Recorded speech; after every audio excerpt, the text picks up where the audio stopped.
इस एपिसोड की शुरुआत में हम देखते हैं इसहाक के पास बैठा जानदारली वज़ीर-ए-आज़म की मोर देख रहा होता है। इसहाक उससे कहता है, सुल्तान ने हम सबको हैरान कर दिया पाशा, यहाँ तक कि आपने भी वज़ीर-ए-आज़म बनने के बारे में नहीं सोचा था, लेकिन फिर भी मुबारक हो, अब आप सुल्तान महमद के वज़ीर-ए-आज़म हैं, आपने अपने ओहदे की हिफाजत की। तो जानदारली कहता है, ये ओहदे के बारे में नहीं है इसहाक, अहम बात यह है कि इस ओहदे को महफूज करने की ताकत तलाश की जाए। लगता है कि सुल्तान महमद ने यह बताने की कोशिश की है कि अगर तुम्हारे पास ओहदा है तो मेरे पास ताकत है, ये वो नहीं है जो हमें कुछ देगा। तो इसहाक पूछता है, फिर वो कौन है? जवाबन जानदारली कहता है, अजीम मुराद की बीवी हलीमा खातून। हलीमा खातून ने हमें गिरने से बचाया, अगर वो चाहती तो हम फंस जाते, ताहम हमारी जगह अब भी महफूज नहीं है। उसने दिखाया कि हमारी वाहिद उम्मीद अहमद है, हमारे पास शहजादे अहमद को तख्त पर बिठाने के सिवा कोई चारा नहीं, फिर हमारी ये मोर ताकतवर होगी। इसहाक पूछता है, ये कैसे होगा? इससे पहले कि जानदारली कुछ कहता, आत्माजा वहां पे आता है और कहता है, पैरी पाशा पायतख्त आए हैं, आपके लिए खबर भेजी है, अगर आप मुनासिब समझते हैं तो वो आपको आपके घर में मिलना चाहते हैं। ये सुनकर वो दोनों हैरान परेशान हो जाते हैं और इसहाक कहता है, अल्लाह अल्लाह, ये किसके बारे में है? पैरी पाशा यहाँ क्यों आया है? जानदारली कहता है, मैं नहीं जानता। जंगल में बाली बे हमजा और सल्तोक के साथ बैठे खाना खा रहे होते हैं, जबकि हसन करीबी में घोड़े के पास परेशान खड़ा होता है। उसे परेशान देखकर सल्तोक उससे पूछता है, हसन भाई क्या हुआ? फिर हमजा बे से पूछता है, आपके ख्याल में वो क्या सोच रहा है? तो हमजा बे कहते हैं, ये अपनी माँ के बारे में सोच रहा है, अपनी माँ के बारे में और घर के बारे में। यह सुनकर सल्तोक पूछता है, क्या वो लोग बात में है? जवाबन हमजा बे कहते हैं, हाँ, हसन को अपनी माँ की याद आ रही है, क्या ऐसा नहीं है हसन? तो हसन कहता है, जी हाँ मेरे हुजूर, ऐसा ही है, मैं जब से अपने घर से आया हूँ वापस जाने का मौका नहीं मिला, और चूंकि आप करीब हूँ तो मैं अपनी माँ को याद कर रहा हूँ। यह सुनकर सल्तोक हंसते हुए कहता है, अपनी माँ का नन्ना बेटा। तो बाली बे कहते हैं, ये लड़का मर्द बन चुका है, ऐसा ना कहो। बाली बे हसन को पास बुला लेते हैं और सल्तोक कहता है, ऐसा करते हैं कि सब लुबात चलते हैं ताकि मेरा बहादुर भाई अपनी माँ से मिल सके और हम कुछ गर्म खाना खा सकें। यह सुनकर हमजा भी कहते हैं, सल्तोक तुम माँ से मिलने की तरफ से ज्यादा अपने पेट का सोच रहे हो, फिर भी तुम अच्छा सोच रहे हो, क्या हमें इजाजत है हुजूर? तो बाली भी कहते हैं, इजाजत है, हसन को उसकी माँ से मिलवाओ। यह सुनकर हसन बहुत ज्यादा खुश होता है। इधरनी में खाला सुल्ताना खवातीन के साथ बैठी होती हैं। मारा खातून कहती हैं, मैंने इस महल में सब कुछ खाला सुल्ताना की बदौलत सीखा, इन्होंने हमारी परवरिश की, हमें बहुत सी चीजें सिखाई और बाइज्जत खवातीन बनने में हमारी मदद की। हुमा सुल्ताना और मैंने सब कुछ आप ही से सीखा था। तो खाला सुल्ताना कहती हैं, तुम हलीमा को भूल गए, उसने भी मुझसे सीखा है। जवाबन मारा खातून कहती हैं, काश वो अपनी जिंदगी सीखी हुई चीजों के मुताबिक गुजार सकती। फिर खाला सुल्ताना बाहर को देखते हुए कहती हैं, आप बाहर खातून हैं, है ना? मेरी खूबसूरत बेटी, मेरी ख्वाहिश थी कि मैं तुम्हारी शादी में शिरकत करूं, लेकिन नसीब में नहीं था। फिर गुलशा की जानिब देखते हुए कहती हैं, तुम जरूर गुलशा खातून हो, तुम दूर क्यों बैठी हो, करीब आओ। ये सुनते साथ ही गुलशा उनके पास आकर बैठ जाती है और खाला सुल्ताना मजीद कहती हैं, तुम अपनी माँ से बहुत मुशाबा हो। तो गुलशा खुश होते हुए पूछती है, क्या आप अपनी माँ को जानती हैं? यह सुनकर खाला सुल्ताना कहती हैं, बिल्कुल, उसकी जवानी से वो एक रियासत की काबिल एहतराम और अजीम खातून है, चूंकि तुम उसके साय में पली पड़ी हो इसलिए तुम भी अजीम होगी। इसके साथ ही रेहान आगा वहाँ पे आकर कहते हैं, हमारे सुल्तान गुलशा खातून को अपने हुजूर बुला रहे हैं। यह सुनते साथ ही गुलशा परेशान होते हुए चली जाती है। तो खाला सुल्ताना पूछती हैं, इस खातून को क्या हुआ?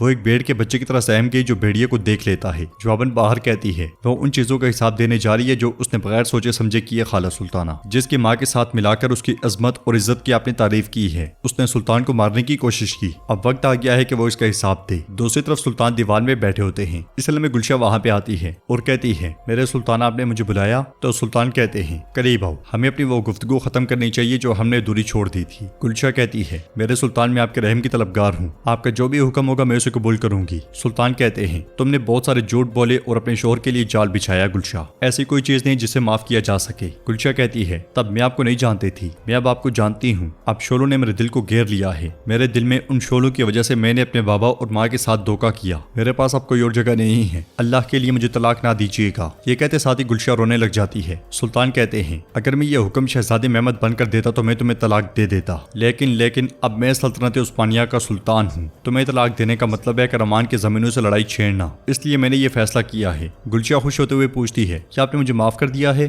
तो सुल्तान कहते हैं, मुझे अब तुम्हारी बातों पर एतबार नहीं रहा, मेरी नजर में अब तुम कुछ भी नहीं हो। गुलशा रोते हुए कहती है, इससे बड़ी कोई सजा नहीं है। सुल्तान मजीद कहते हैं, अब से तुम बाहर सुल्ताना की इताअत करोगी, तुम वो करोगी जो वो हुक्म देंगी। गुलशा कहती है, मैं आपके हर फैसले को कबूल करती हूँ, मैं हर मुश्किल को बर्दाश्त करने को तैयार हूँ ताकि आपका चेहरा देखने की उम्मीद बरकरार रहे, आपका तख्त और उम्र दराज हो मेरे सुल्तान। ये कहते साथ ही गुलशा रोते हुए चली जाती है। दूसरी तरफ पैरी पाशा जानदारली के पास पहुंचता है। जानदारली पुरजोश अंदाज में उसका इस्तकबाल करता है और उसे गले मिलता है। पैरी पाशा भी बहुत खुश होता है और कहता है, हमें आपको देखकर खुशी हुई पाशा जानदारली उसे लेकर खाने की दस्तरखान पर आता है और खाना खाते हुए कहता है, ये अच्छा हुआ कि करमान ने आपको हमारे सुल्तान की तख्तनशीनी की मुबारकबाद देने के लिए कासिद बनाकर भेजा है। उस्मानी आपको बहुत इज्जत देते हैं। तो पैरी कहता है, काश ये उसके बारे में होता जानदारली भाई। जानदारली परेशान होते हुए कहता है, फिर क्या है? तो पैरी कहता है, मसला करमान ओगलो इब्राहिम साहब हैं, वो जल्दी उस्मानियों के खिलाफ जंग छेड़ देंगे। यह सुनकर जानदारली पूछता है, क्या मामला इतना बिगड़ गया है कि चंद बादशाह और लोगों की मुदाखलत से इसे हल न किया जा सके? पैरी कहता है,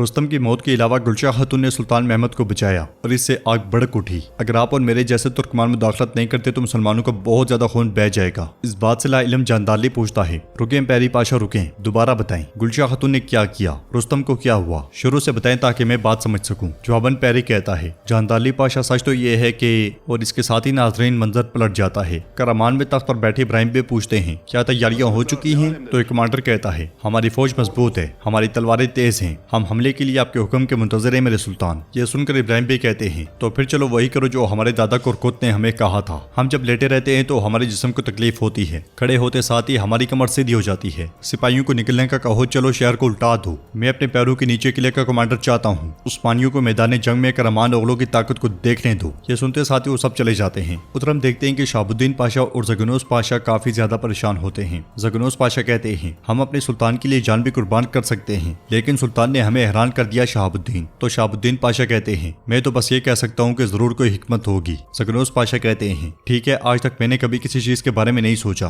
कभी कोई सवाल नहीं किया। मुझे वज़ीर-ए-आज़म के खिताब की ख्वाहिश अपने नफ्स के लिए नहीं थी। मेरी ख्वाहिश ये थी कि हम महमद खान को मजबूत बनाएं, क्योंकि हम अपनी जानों से ज्यादा उन्हें अहमियत देते हैं। मालूम होता है कि उन्हें हमारी ताकत की जरूरत ही नहीं है, इसलिए मैं परेशान हूँ। यह सुनकर शहाबुद्दीन पाशा कहते हैं, ऐसा मत सोचो पाशा, हमारे सुल्तान कभी हमसे मुंह नहीं मोड़ सकते, वो हमारे साथ ऐसा कभी नहीं करेंगे। हमारे सुल्तान अक्लमंद आदमी हैं। बज़ाहिर वो जानदारली को ओहदे से हटाकर कोई परेशानी नहीं चाहते थे। जगनोस पाशा कहते हैं, मेरा ख्याल है कि हर कोई नायब नहीं बन सकता। बेशक हम अपनी जिम्मेदारियां पूरी करेंगे, हम उनके साथ होंगे, लेकिन टूटे हुए दिलों को ठीक करने के लिए हुक्म की तामील काफी नहीं है, यही हकीकत है। ये कहते साथ ही जगनोस पाशा बैठ जाते हैं। उधर हलीमा एक कमरे में बहुत परेशान होती है, इसलिए में दो खवातीन वहां आती हैं और उसे धकेलती हुई जबरदस्ती कमरे से खाला के पास ले जाती हैं। रास्ते में हलीमा मुसलसल चिल्ला रही होती है, मुझे आखिरी बार मेरे बेटे से मिलने दो, मेरे बेटे से मिलने दो, मुझे छोड़ दो, छोड़ दो। मगर खवातीन उसे खाला सुल्ताना के सामने ला खड़ा करती हैं, जिन्हें देखते साथ ही हलीमा पुरसकून हो जाती है। खाला सुल्ताना उससे कहती हैं, तुम ऐसे क्यों चीख रही हो जैसे तुम्हारा दिल जल रहा हो? इसके साथ ही हलीमा भागती हुई उनके पांव पड़ जाती है और कहती है, मैं जल रही हूँ खाला, मैं शोलों में जल रही हूँ, मेरी क़यामत मेरा अंजाम आ गया है। तो खाला कहती हैं, अपना सर उठाओ, हम तुम्हें सरजमीन असफंदियार से इसलिए नहीं लाए कि यहाँ तुम्हें रुलाएं, खुद भी खुश रहो और दूसरों को भी खुश रहने दो। ये रोना दोनों बंद करो, मैंने सुल्तान से बात की है, वो तुम्हें एक और मौका देंगे। ये सुनते साथ ही हलीमा कहती है, अल्लाह पर रहम करे। खाला सुल्ताना मजीद कहती हैं, लेकिन तुम्हारा गुनाह बहुत बड़ा है और इस गुनाह की कोई तलाफी नहीं है। अल्लाह जाने तुमने ऐसा क्यों किया। तुम्हारी जान बचाने के लिए मैंने उसके सामने घुटने टेक कर उसके लिबास को चूमा। मुझे मायूस मत करना,